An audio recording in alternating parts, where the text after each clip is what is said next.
Hello, welcome to Examining Fictional Heroes and the authors behind them. My name is Wayne Browder. Today we're going to continue with the theme of second chances that we've been going over the last few weeks. My offering today will be the foreword to this novel, Almuric by Robert E. Howard. This is Howard's only interplanetary adventure. In it, the protagonist of the story is transported from Earth to another planet.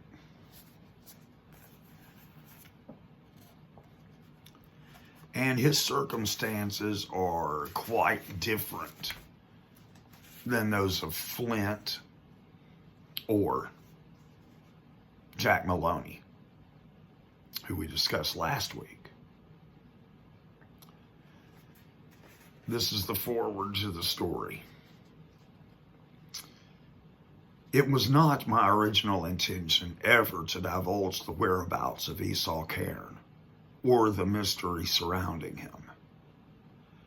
My change of mind was brought about by Cairn himself, who retained a perhaps natural and human desire to give his strange story to the world which had disowned him and whose members can now never reach him. What he wishes to tell is his affair. One phase of my part of the transaction I refuse to divulge. I will not make public the means by which I transported Esau Cairn from his native Earth to a planet in a solar system undreamed of by even the wildest astronomical theorists. Nor will I divulge by what means I later achieved communication with him and heard his story from his own lips, whispering ghostily across the cosmos. Let me say that it was not premeditated.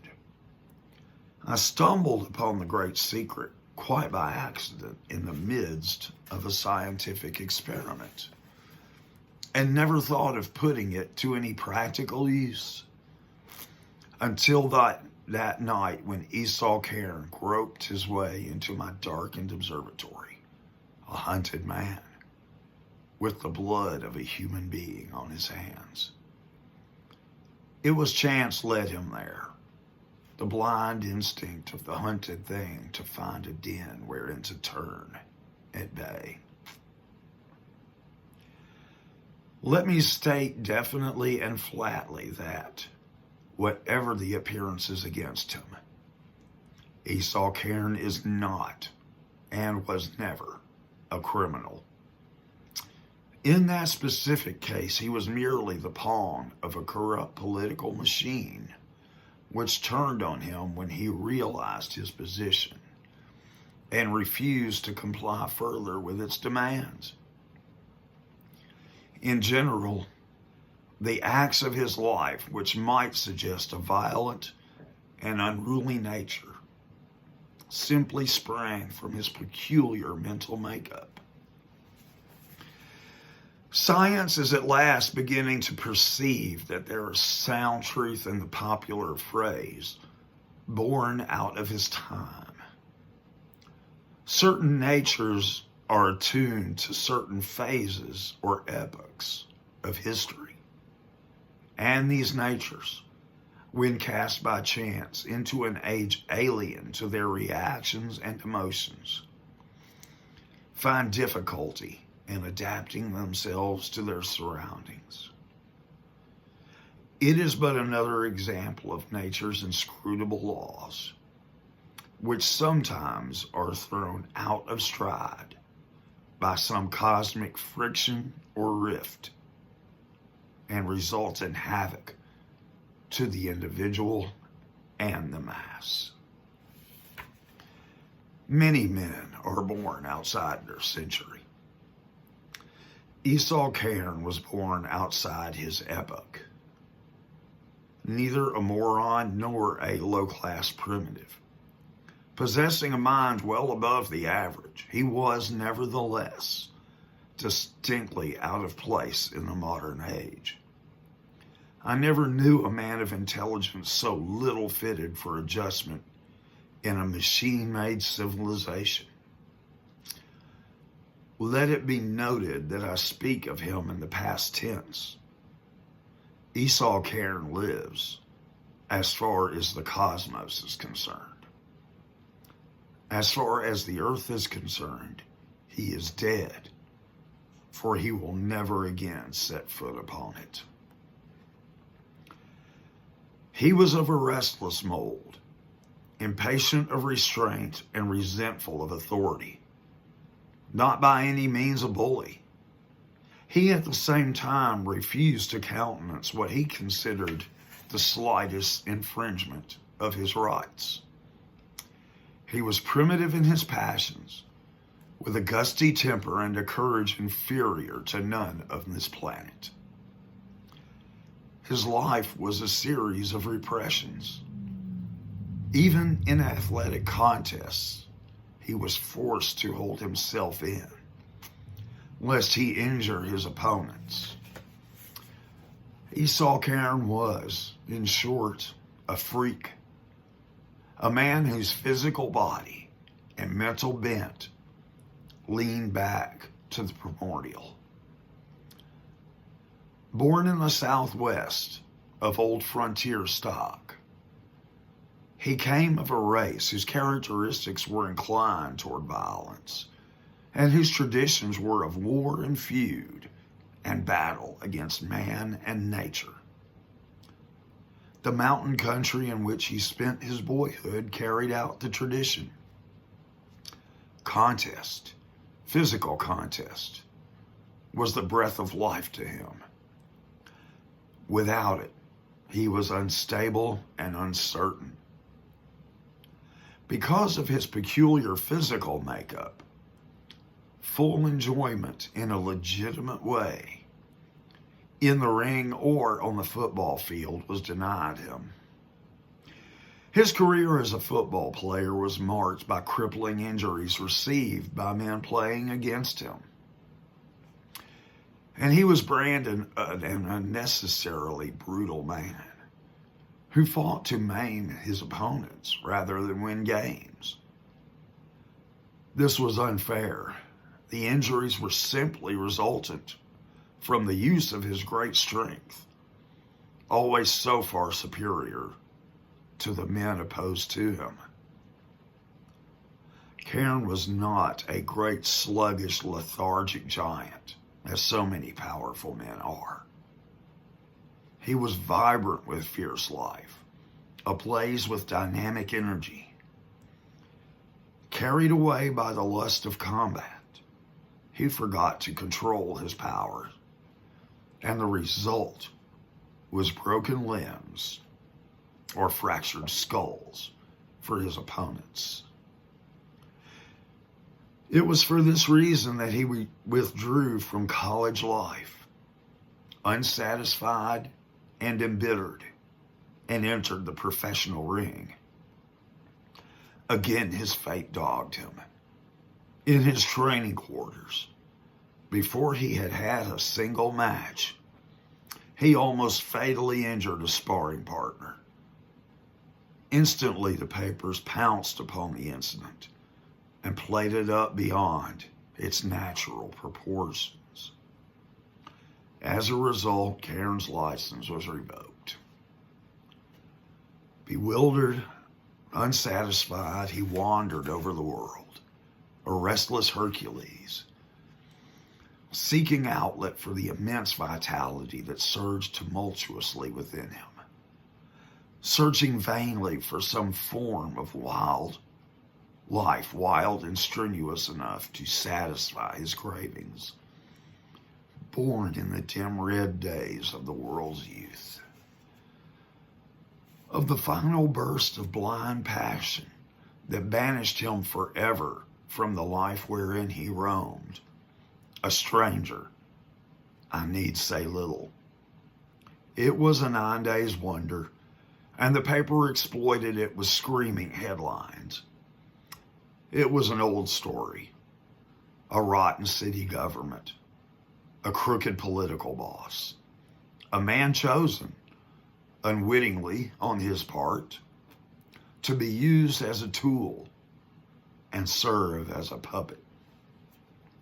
Cairn, restless, weary of the monotony of a life for which he was unsuited, was an ideal tool for a while. But Cairn was neither a criminal nor a fool. He understood their game quicker than they expected and took a stand surprisingly firm to them, who did not know the real man. Yet even so, the results would not have been so violent if the man who had used and ruined Cairn had any real intelligence. Used to grinding men under his feet and seeing them cringe and beg for mercy. Boss Blaine could not understand that he was dealing with a man to whom his power and wealth meant nothing.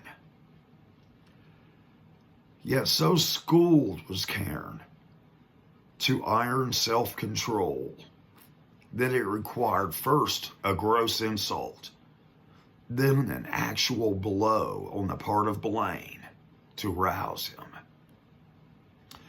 Then, for the first time in his life, his wild nature blazed into full being. All his thwarted and repressed life surged up behind the clenched fist that broke Blaine's skull like an eggshell and stretched him lifeless on the floor, behind the desk from which he had for years ruled a whole district. Cairn was no fool. With the red haze of fury fading from his glare, he realized that he could not hope to escape the vengeance of the machine that controlled the city. It was not because of fear that he fled Blaine's house. It was simply because of his primitive instinct to find a more convenient place to turn at bay and fight out his death fight. So it was that chance led him to my observatory. He would have left instantly, not wishing to embroil me in his trouble. But I persuaded him to remain and tell me his story. I had long expected some catastrophe of the sort. That he had repressed himself as long as he did shows something of his iron character. His nature was as wild and untamed as that of a maned lion. He had no plan. He simply intended to fortify himself somewhere and fight it out with the police until he was riddled with lead. I at first agreed with him, seeing no better alternative. I was not so naive as to believe he had any chance in the courts with the evidence that would be presented against him. Then a sudden thought occurred to me, so fantastic and alien, and yet so logical, that I instantly propounded it to my companion. I told him of the great secret and gave him proof of its possibilities. In short, I urged him to take the chance of a flight through space rather than meet the certain death that awaited him. And he agreed. There was no place in the universe which would support human life, but I had looked beyond the knowledge of men, in universes beyond universes. And I chose the only planet I knew on which a human being could exist. The wild, primitive, and strange planet I named Almuric. Karen understood the risks and uncertainties as well as I, but he was utterly fearless, and the thing was done. Esau Cairn left the planet of his birth for a world swimming afar in space, alien, aloof, strange. I don't know about you guys, but that always wants me to make me continue reading. And I believe Howard had a great gift for that. Introducing a story in such a way that you want to keep going. So, I would like to say that there are a lot of things that we could unpack in this. And one is Esau Cairn embodies the definition of a good and strong man. It's been said that a good man should be dangerous, but be able to control his strength, which is exactly what Esau Cairn had spent his life doing. And it does take discipline. None of us possess those kinds of powers, that kind of strength, but I think many of us understand that there is a part of our nature that we have to keep a rein on. And it is important that we do, and that we have discipline as he exhibited. And as we've been discussing second chances, Esau Cairn was in a very different situation than the men I read about previously. He had killed someone. And his second chance came from fleeing our planet to another. And the story is very interesting regarding how he overcame all the challenges that he faced on a new world. I hope you guys enjoyed this. Leave me some comments. Let me know what you thought. I always enjoy those. I appreciate them. And I appreciate any likes or anything of that nature. Follows, I could use them. I think the channel is growing. It's very slow, but that's good. That's okay. As I said, I appreciate every one of you. I hope you are getting things out of this, and I hope you have a good day. Thank you for listening. Goodbye.